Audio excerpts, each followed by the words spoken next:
Anthony Grassi here for College.town at the 2025 NACDA Convention. Happy to sit down with DePauw Associate Vice President of Student Wellness, Theodore, Katula, Director of Athletics and Recreation Sports, Stevie Baker-Watson. Stevie, thank you for joining me today. You're welcome. It's good to be here. So as you sit here right now, I imagine the big win on campus, a few wins in a row, is third straight Monon Bell win for the football program, fourth straight conference championship. What does that success mean on campus, and what is the impact it has on the entire community? The Monon Bell it's an interesting beast, I would say. You've got individuals who have direct experience playing in that game, but then you've got a whole lot more that will never have played in that game, but love that rivalry with that school up to the north for us, more than anything else in their experience. So coming out of COVID, we had a brand new head coach in Brett Dietz, who took over in that kind of crazy COVID year. We played some spring games in 2021, but he's built a staff and he's built a team that has brought great pride back to the institution. So it's exciting. We got to host it this past year, so we might have maybe 1,500 to 2,000 folks for a regular season game. We'll welcome close to 8,000 or so into the venue. So as you can imagine, our venue has to change a bit, but then probably a couple of thousand into the parking lot. Brings our students out, it brings our alumni back. It's one of those moments that everyone can enjoy and do it from different perspectives. So we're really proud of that program, and we're looking forward already to next season. As you look ahead, well, obviously the 130th Monon Bell was this past year. How do you guys think about maximizing the experience around that event, given it is one of the rivalries across college football as a whole? Yeah, so it has been a labor of love, I would say. I just finished my 13th year, going into my 14th fall or something like that. And when I first got there, it was sort of like just a regular game on steroids sort of thing. Everything was bigger, but we didn't try to make that game anything different for the student athletes or for the folks who were visiting for us. So our tailgating culture has evolved over the last several years just in general, and that game is no different. So we think about it through the customer service lens when we've got people coming on campus. We want people to come back, so we are going to make it easy for them to come back into that space. We're going to give them things to do, so if they never even make it into the game, they can still enjoy it out in the parking lot. We knew this year, because of the success of our teams over the last couple of years, that the tickets were going to be a hot commodity, and DePauw side sold out in less than 40 minutes, I want to say, which was something brand new for us. But there were so many calls along the way of, can I get tickets, can I get tickets? I just really didn't have tickets. I didn't have anything to give them. But what we ended up doing was we ended up putting a large screen TV into one of our parking lots and encouraging our fans that if you want to come and enjoy game day with us, you absolutely can. And here's a way for you to watch the game and be part of it with us. So, you know, we're not a big operation, but we know on that day, all our eyes are on us. And again, like every time we touch our alumni, every time we touch a person, that's an opportunity for us to create a fan and for them to want to come back to us and to want to follow us during the year. So I'm thrilled that you brought up the Monon Bell, because maybe some folks outside of Division III wouldn't necessarily know how big of a deal that is for us on our campus. As you think about what the next one looks like on campus, what are some of the things that were successful this year, or things that I imagine you guys look around either to your peers in Division III, your peers across all of college athletics, professional athletics, because we've seen that type of fan screen. I don't know if you're a hockey person. I am. Every time the Panthers are playing playing against Edmonton, there's a whole thousands of people outside, right, going crazy. So yep. I can imagine what it's like with you as well. So what are some of the things maybe you're thinking about implementing for the next time it's back at DePauw? Sure. Well, if I back up, we learned some things this last Bell game, because we have tried every single game to go back and basically do after-action reporting and figuring out what worked, what didn't work, and then make some adjustments. So this is going to sound probably minor, but we really upscaled our sound system moving into this past game. Fans, they're visual, they can see what's going on, they can see the scoreboard, so they know down and distance, but the person on the PA, the music that played, makes a difference. So we brought in a higher quality sound system where everybody was like, I could actually hear what was going on. The other thing that we did this past game is we really focused on making sure that our pep band was ready to go. It's one of those student orgs that have sort of been in flux over the last several years, but we wanted them ready to go. So there was 50 of them, and we positioned them in a place where they were with our students, and their sound was able to be amplified, and so suddenly it started to feel like a large college stadium in that space. Some things that will continue to, I would say, massage maybe a little bit, because when you're doing good things, you don't want to make too many changes. But I'm a huge Savannah Bananas fan. And one of the things that I thought was just an amazing business proposition when I went to go see them play in Savannah was this idea of an all-inclusive ticket. And so you were getting a game ticket, but you were also getting then access to free concessions. There were some things you could pay extra for sure. but for the most part, your generals, hot dogs, hamburgers, chicken sandwiches, sodas, it was all included in one price. And we've been toying with that, and I think that's something that we're going to continue to stick with. It takes away some choice from our fans, but on the other hand, they're eating a ton in the parking lot before they even come into the venue, so it's not like they're looking for a full meal in there. But what it did is it really sped things up for folks, is that they were no longer pulling out a credit card or pulling out cash in a line to pay for something, waiting on Wi-Fi in those instances to pick it up, sort of thing. People going, oh, you only take card and I have cash. Folks who don't read your instructions. So I think we're going to continue to go down that path with folks, again, just to make the in-game experience as good as they can. The stadium we play in at Depaw was built in 1941. So there are some things about that stadium that I cannot make anything better unless I tear that down and build a brand new one. So who knows? Maybe the next time we host a Monon Bell, that's what I will say we're doing new, is we're going to have a brand new stadium to do that. But we're always thinking, my staff is always trying to figure out how can we make that game day experience great for both our fans and then the folks who are participating in the game.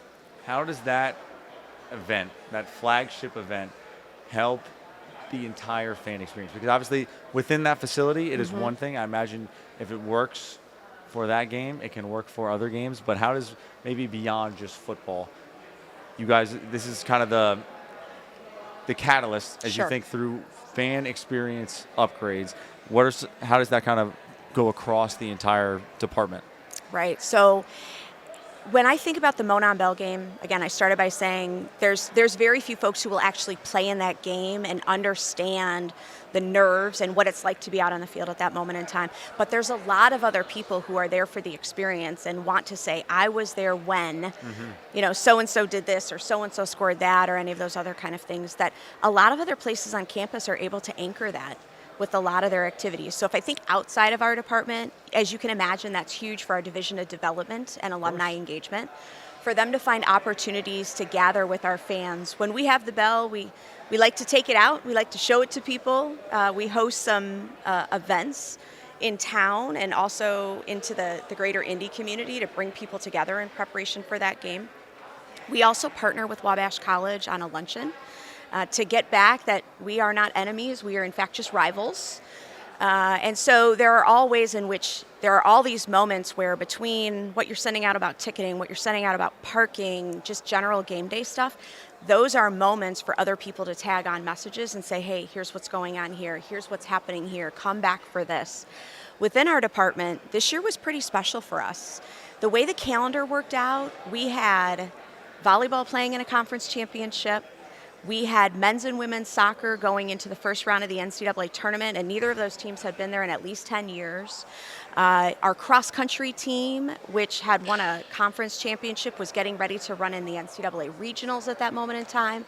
So we had a lot of different things that were going on, and we were able to leverage the eyes on that game to be able to shine light on these other sports that could have easily just been looked past in that weekend. So I generally get one opportunity a year to write the opening address in our alumni newsletter. I bet you can guess which one I get. And when that message went out on Tuesday before the Monon Bell game, we had our luncheon with Wabash that next day on Wednesday. And I was over the moon of how many folks said, Stevie, we are so excited for the game this weekend.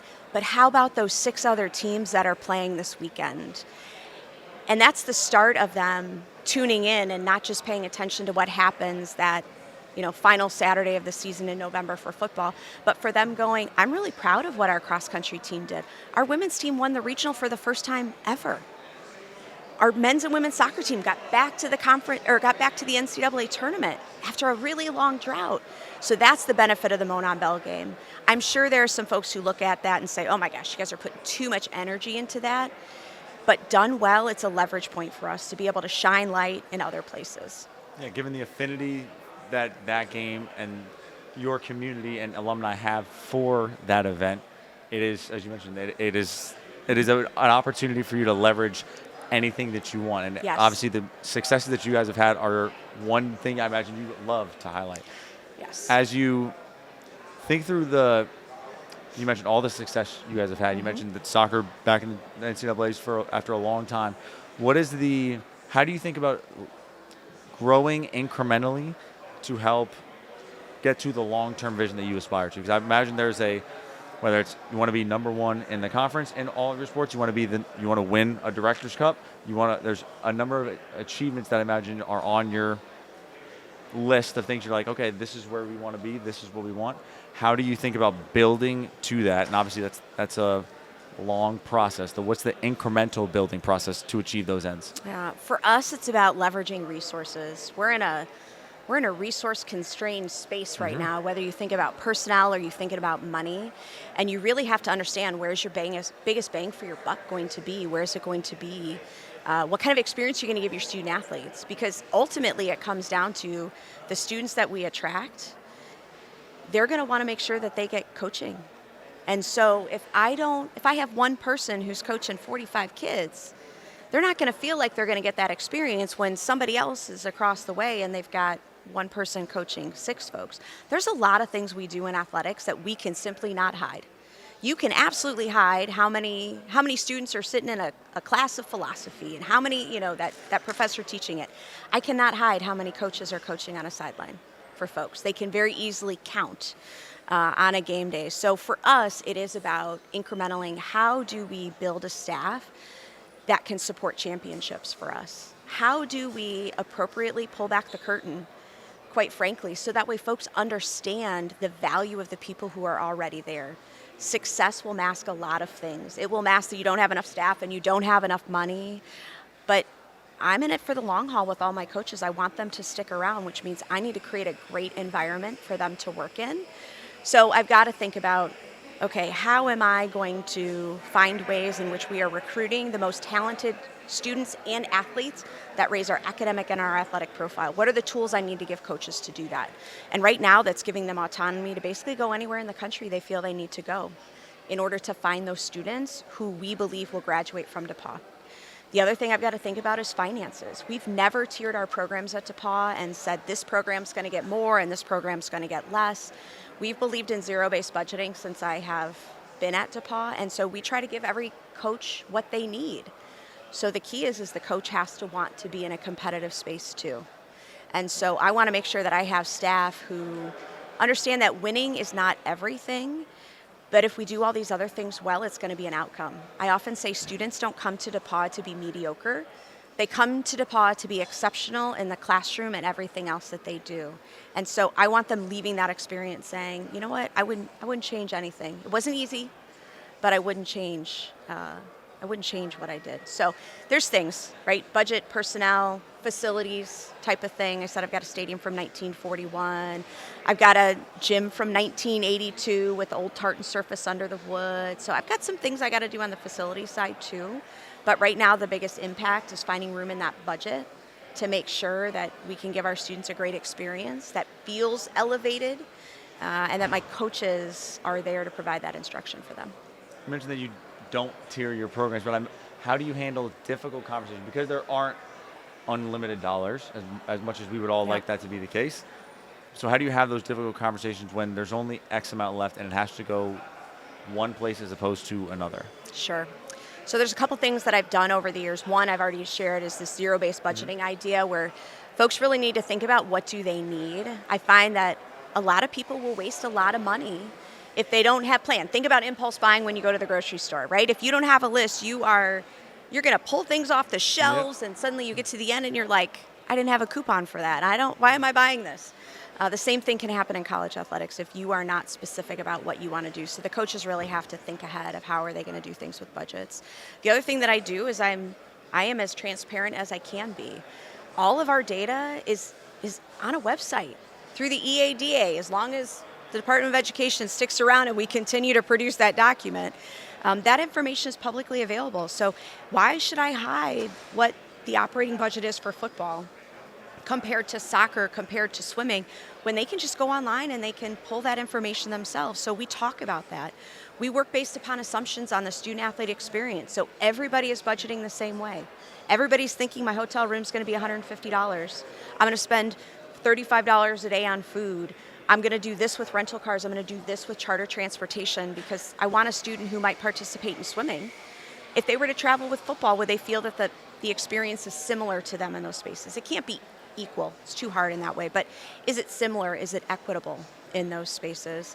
But it is going back to what is most important. So we have this guiding financial philosophies. It's actually based upon the laundry list from Title IX, and it literally outlines for everybody what's your uniform rotation, how many uniforms do you have, who's paying for what are we paying for, where should you be scheduling, where should you be traveling. Is it cool to go to Puerto Rico in December? Yes, it is. But if you don't have an appreciable idea that you can actually win those games or be competitive in those games, it's just a vacation then at that point in time. So is there something else that we can do that moves your program forward in those spaces? We also have some pillars that we guide by, whether we want to add things or we want to take things away. So we think about the competitive experience, the student-athlete experience, job satisfaction of our coaches. How do these decisions align with the brand of DePauw? Our sticker price is approaching $80,000. And there's an expectation when you have that. Even though our students and their families are not paying that, there's an expectation when you have that. We think about health and safety, and then we think about inclusive behaviors. So those 6 areas, whenever we make a decision to cut or to add something, we go back to those and say, what kind of impact are we going to have with that? It's going to be high impact across the board. It's something that we want to do, or perhaps something that we don't want to cut for things. But it requires those hard conversations, right? And also being able to say to folks, you're important. And you too will get there. I'll give you one last example. Our softball team has been outstanding the last probably 11, 12, 13 years, consistently outstanding. They travel differently than baseball does. Baseball just right now hasn't had that same type of success. When they do and they begin to build that, they will absolutely have the same kind of opportunities that softball has. But right now, softball needs to be in a top 25 tournament. Our baseball team isn't just quite there yet. You mentioned the scheduling element as we think more maybe big picture NCAA Division III items. Has the implementation of NPI as the selection or postseason selection metric influenced how you and your coaches discuss scheduling specifically in the non-conference? Absolutely. And are there changes that you are going to make as a result? As of right now, I guess. Perhaps not. Okay. And the reason I say that is that our coaches were really methodical to start with about who they were playing. Now that they've learned this NPI tool, they've had a year under their belt to figure out what they need to do and what they don't need to do. We might make some tweaks, but we sit in the middle of the country, and it is easy to touch a lot of quality sports just about in every single thing that we offer. So we don't necessarily have to say, oof, I now need to fly to California, or I need to fly to the Pacific Southwest. If we do those things, we want to play the teams that are going to help us from an NPI perspective. But we're also probably doing it because we've got a student who's from Southern California, and we want to give them an opportunity to play in front of a home crowd once in their academic career kind of thing. So they're thinking about some things differently. But it goes back to they should be competitive wherever they're at. They need to know they're going to win some games. They need to know they're going to be some challenge in some games. And frankly, they may need to play some games that they think they're going to lose, because those games is what they're going to learn from, so that way they understand where they need to be that following year in their scheduling. As the AD, as a leader across Division III, how do you think about the future for MPI? Well, I guess the reception through an entire year one. Sure. Heading into year two, obviously, things as they sit right now are locked in for another couple of years. Mm-hmm. What is your thoughts about it so far? The first year, quite honestly, worked out better than I thought it would. And I give credit to those who listened to the membership and probably a year before the implementation or 18 months and said, we don't understand what's going on. You need to explain to us. And so I give credit to the sport committees for doing individual webinars for all of our coaches and our administrators to be able to understand what does this mean type of thing. I haven't heard a whole lot of feedback from coaches that the NPI was wrong necessarily. The place where I hear feedback where things could be improved would be how that NPI is applied in the postseason. So there were some folks that said, I put into host, they didn't award me hosting abilities. I have a higher NPI than the host institution that's in our, that's in our quad or whatever else we're playing. So some folks were a little bit iffy about that for things. But there is still there's this conversation in Division III, and I wouldn't call it a divide of how do we place our teams into the tournament bracket when it comes time for that. There are some folks who still believe that we should, and it's actually legislated that this should be national, that you should be having the highest seeds and the lowest seeds across the country playing each other, as opposed to we're going to geographically clump these schools and then we're going to work with the seedings or the NPIs from there. So there are some parts of the country where there are a lot of top teams in NPI that are playing each other first, second rounds for things because we can't get out of the geography. So I think we need one more year of data to really say it's good, because I think that's ultimately where we're going to end up on this. I also think it's going to put some pressure on the sport committees to really think about those dials in the NPI. Did they select the right dials? Do they need to change those a little bit? And then I hope that because we're using NPI, what that'll do is free up some of our membership to be site representatives. We've got a challenge in Division III. Our championships come at a time where folks are tired or they're trying to get out on the road to recruit, and we need our site reps to be able to ensure we've got a fair competition going on, and frankly make sure it is a NCAA tournament game and not just a DePauw home game or somebody else's home game.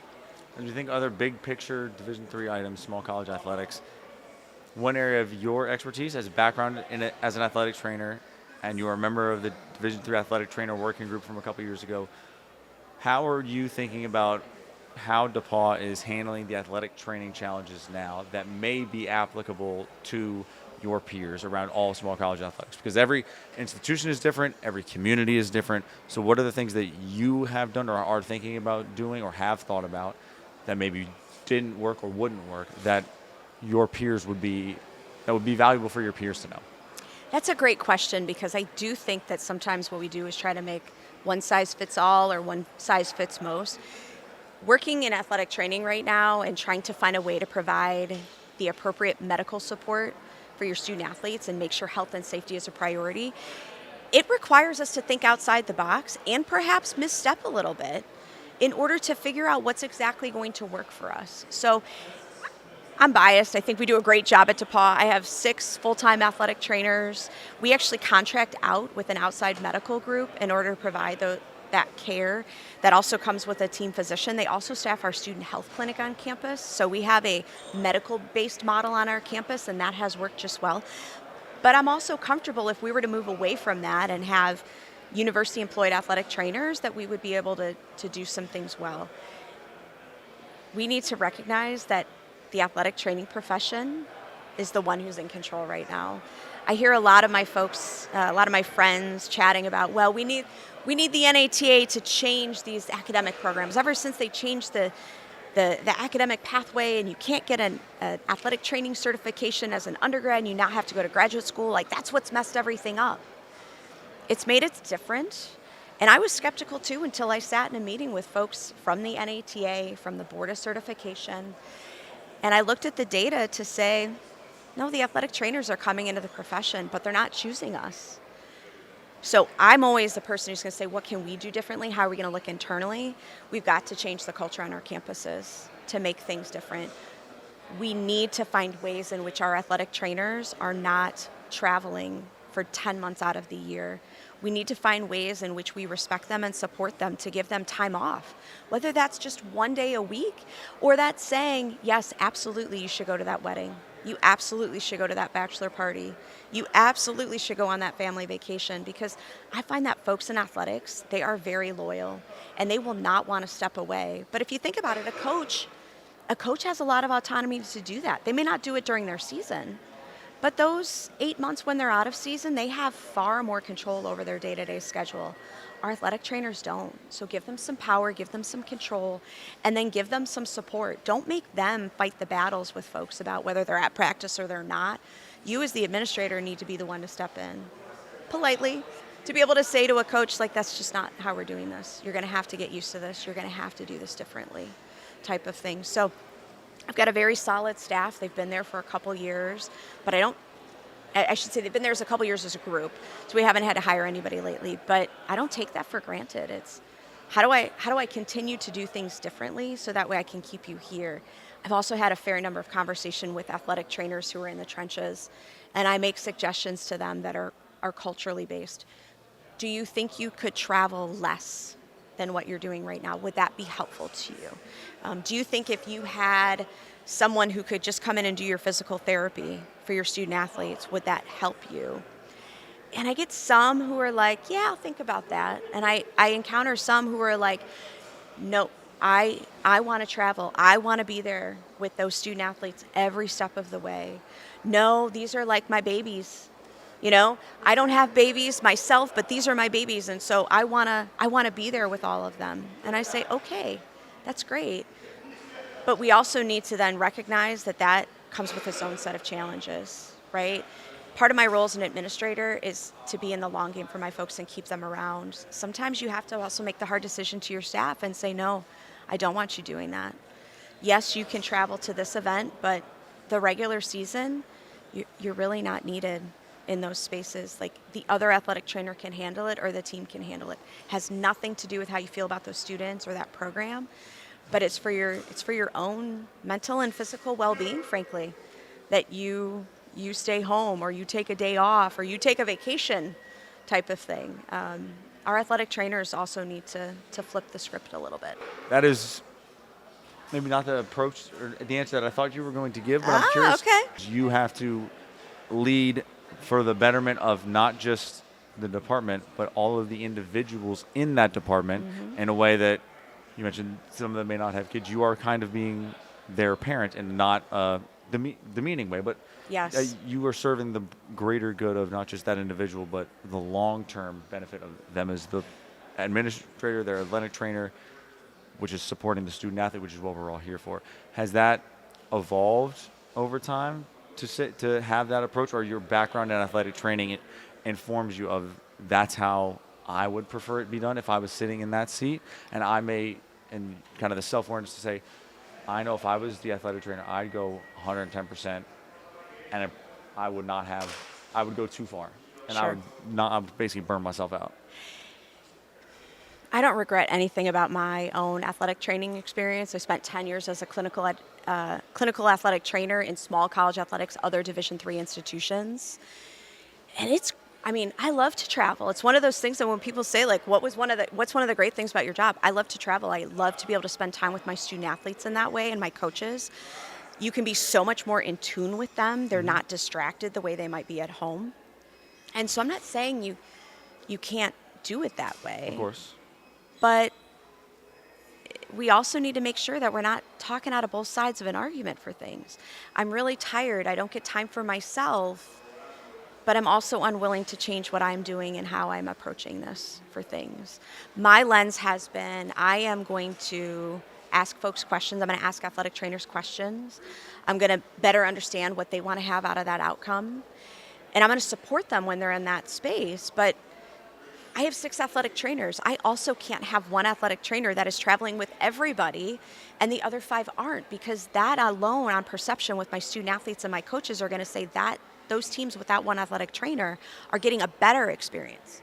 I would say they're getting a different experience than you. I don't know if they're getting a better experience than you.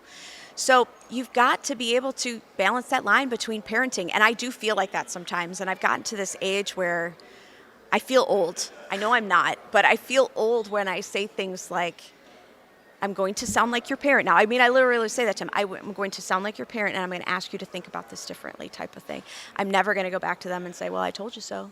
Of course. You're super exhausted the day after kind of thing. But they get connected into that. So, yeah, it's going to be a song and dance for a little bit. We're going to take 2 steps this way. We're going to step back this way. We're going to twirl. We're going to think about this. We're going to do everything a little bit differently until we figure it out. But I tell you what, when we talked to the athletic trainers, they said the culture was not good. So it's not like I'm just presenting what I think I would be happening. The survey that Division III did, the working group that we used, and we were able to talk to athletic trainers and we were able to talk to athletic directors, showed there are issues. Athletic trainers are saying we are never consulted or very rarely consulted about NCAA stuff. And athletic directors are like, are you kidding? 75% of the time they're engaged. We're not in the same place yet. So we've just got to talk it through. I have a great head athletic trainer who serves as an assistant athletics director too. That title is intentional, so that way folks in the office know that she has power in that area. She has the ability to say yes or no. And she also knows that I'm going to back her up when she comes to me and says, I made this decision to keep this person home, or this person has to go, sort of thing. But it's going to change. It's going to take another probably 5 years or so, I think, for some of my peers to understand the same number of athletic trainers are coming into the business. They're just not choosing college athletics. And that's hard because we love it so much. I don't think our students coming out of school get enough exposure to develop that deep love as early as I might have in my experience. Steve, I'll ask you this last bigger question. As we think about, as we sit here right now, House settlement just got approved. There's a lot going on around all of college athletics. As you think from a leadership perspective, what concerns you the most, or what opportunity excites you the most about the future for Division III? I think there's going to be a lot of great things that come out of this for us. If nothing else, we're going to get people thinking about how do we deliver our athletics experience differently? How do we come together differently? We've been around for 50 years in the division. We seem to believe that bigger is better. So we're the largest division, 400, pick your day, 430, 440, 450 schools type of thing. But we've also been saying we're getting too big. So this is giving us an opportunity to really think about, like, how are we going to sustain ourselves for the next 50 years or 100 years in all of this? I think folks at my level would have their head in the sand if they said, the House settlement doesn't apply to me. Well, sure. I don't have the same concerns that those athletics directors do. I am not trying to find $20 million in order to be able to pay our students and all those other kind of things. But I am thinking about, how do I deliver a quality experience with the resources that I have in my space? What might be some of the trickle down in all of this?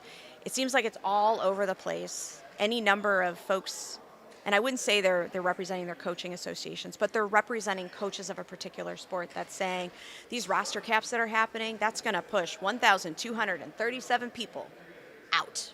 They've got to go somewhere. They do. But I also don't think that we should be naive enough to think that that automatically means they're going to come to Division II and they're going to come to Division III. Some of those students may decide that if they can't go at that level, they don't want to go at all, kind of thing. We see that in Division III recruiting, where we're on somebody and we think they're a great academic fit, but they've got their eyes set on playing at Division I. And even if they can't play Division I, they don't want the experience they might get at the small college level. So we've got to be nimble in those spaces, but we've also got to be really careful that, again, more is not better. It does not do us any good to have 75 people on a baseball roster. It does not do us any good to have 40 people on a softball roster.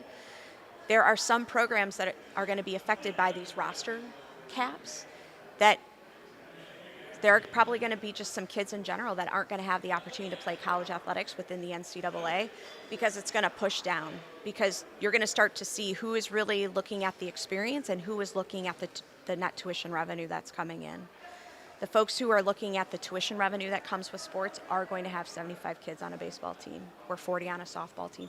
Those that care about the experience are probably going to have a softball team that might be 25 to 30 and a baseball team that'll be maybe 35 to 45, depending on how many pitchers that you need. So for us, we can't think that it doesn't affect us, nor can we be on our heels in all of this.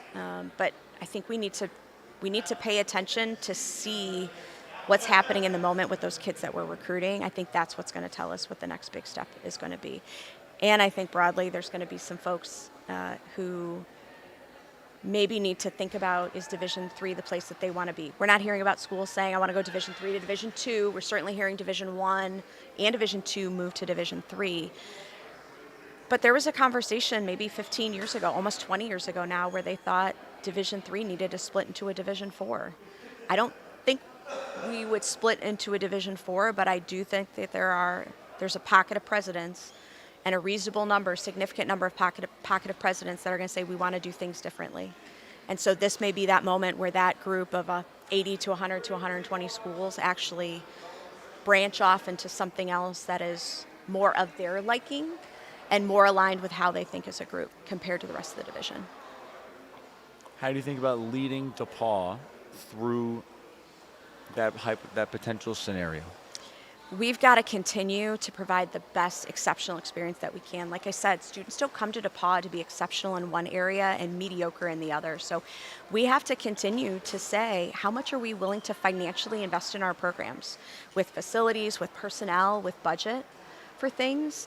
Our kids aren't going to want to move to a space where they're traveling on a yellow school bus to games. They're just not. They're not going to want to travel in 6 15-passenger vans to Florida type of thing. They're not going to want to drive to Florida. They're going to want to fly. So schools like DePauw are going to have to see, like, what is that financial investment that I want to make, because it's going to have a return for the entire institution. Year in and year out, my coaches are fantastic recruiters, and they're bringing in about 200 student athletes every fall. That's providing great stability to our enrollment that allows our admissions group to perhaps recruit a student from the United States that doesn't play sports. So they can maybe take some risks in that area. We bring some consistency to them in those spaces. So for us, I'm going to keep fighting for every dollar that I can and every coaching space that I can, and really getting campus to see that we are a value add, and that my students who come in to play sports are some of our most outstanding students on campus, and our faculty would miss them, frankly, if they weren't in the classroom. Stevie, thank you so much for joining me today, providing all the insights, and thank you for joining me here at NACDA. Thanks so much for having me.